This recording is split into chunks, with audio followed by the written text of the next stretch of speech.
Между Мемедали Аппазовым и его двухлетней правнучкой 96 лет разницы.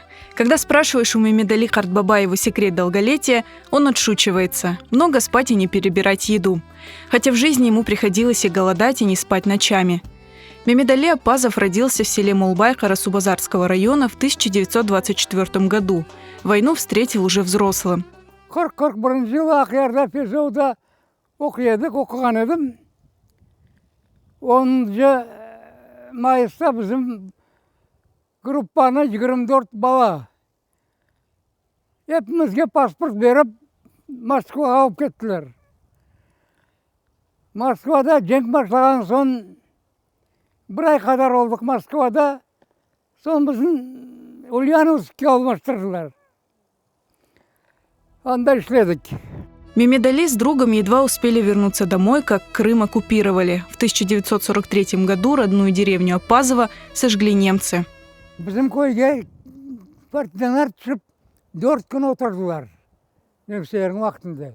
Бабам оларға бау берген. Мен бабамы бір Умер деген алған адамны бұл Кузнецовтың қызынан барабар алып кеттілер, қападылар. Енді староста бар көйде, староста қапатты оларын. Бабам да кімдір айтқан бау берген. Енді зорынан бабам құтарып алып келді. Саба 2 машина солдат келіп, бір машинан башладылар яқма. Bizim evimiz көйдің ортасында бір яңы яқшы көзге көрінген ev еді. Қарасу-Базарда Восход деген бір кинотеатр бар еді. Бармай ері умағанларын анда алып кеткен. Біздің де анда барды машина. Около месяца семья Аппазовых прожила в городе. Бір күн evimizге 2 солдат немсе, бірден де полицай кіріп келділер. Аблауы бар екен. Аблауы болған күн білсем сақланайдым. Мен де алып шықтылар соқаққа. Анда бір 40-50 адам солдатлар қоралап алғандар. Машиналарға yüklediler hepimizin Ақмешітке. Түрмеге алып келділер, түрме алмады. Yer yok деп. Картофельный городок деген бір лагерь бар екен. Анда барып тоқтылар. Анда бір ай қадар отырдым. Из лагеря Мемедали ага удалось сбежать вместе с другом, вызвавшись на работы. Тайком они вернулись в Карасу-Базар к родным. В апреле 44-го семья вернулась в родной сожженный Молбай и стала вместе с другими восстанавливать село. Адамдар башта ағаратларын, ерлерін қазып, картоп, мысыр болдай, бақлауы сачтылар. Ondan соң баштадылар үйлерін темел қойма.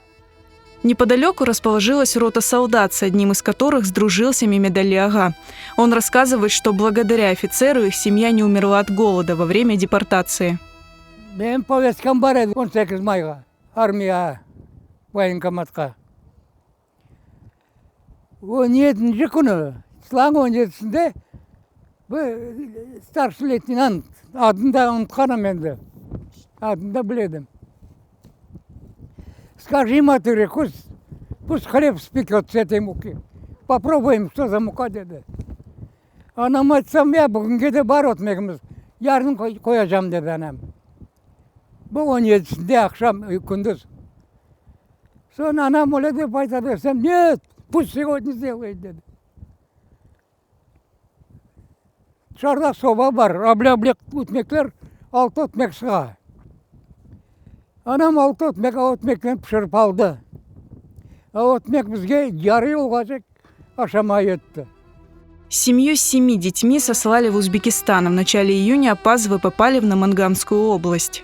Қамышлар ішінде бір совхоз. Яңа ашылған совхоз екен, хлоп совхоз. Гүлбақ деген. Анда үйлер япқандар, қапылары, пенжерлері жоқ. Қапанған төпелері. Түбінде бой өскен. Сабасына енді жүрмей шарасы олғанларын әпсін контор янына албардылар. Бригадерлер бар, бригадерлерге фамилияларынан жазып, бригадаларға бөле, бірер чапа қолларына памық чапалама алып кеттілер әпсін. Енді очерт келгенде начальник, может, какой-нибудь специальность есть деді. Да, дедім, я тракторист. О, трактор қуанды. Гаражын көстерді. Он гараж, иди туда. Жеңтен бұрын колхозымыз МТС-тен трактор алайды. Аренда, ер сүрме. Жеблерім фұндық толғырып ал барып трактор іске бередім. Айдама береді. Так Мемедали Апазов стал работать трактористом в колхозе. Он много и усердно трудился, поэтому его семья не мучилась от голода. Evге қайту жоқ, палатқа қойдылар, палаткада ятамыз. Бір 4-5 саат жұқласақ жұқлаймыз. Кеше жұқлатмайлар. Енді жұқлай едім, келіп бір адам ұятты, айттым, оған аттым, трактор бозық деп. Кетті. Біраздан бірда келген. Келгенде ұята, жұқым açamayım. Тұр, азыр жұқлайдыған уақытымыз дейді. Да жеңкітеді. Енді саат тепті құсағыма. Бірда ағыртты. Конторда бір Сіне деген қыз алышайды. Сіне чап келді. Сенің звонить еттілер. Ярым милиция келіп алacak. Сутқа бергендер сені деді. Мемедали ага пришлось уехать в Коканд к родственникам, где он выучился на водителя. До 1953 года он проработал на урановом руднике в Папском районе, пока не переехал в Наманган. В 1956 году для крымских татар отменили комендантский режим. Теперь на подпись ходить не будешь, деді. Где хочешь, там можешь жить. Комендатура с этого дня ликвидируется, деді. Енді қуанып, Наманган шерінде бірінші бір хаберін біздің халыққа мен тарқатқанымdır. Көрген адам айтам.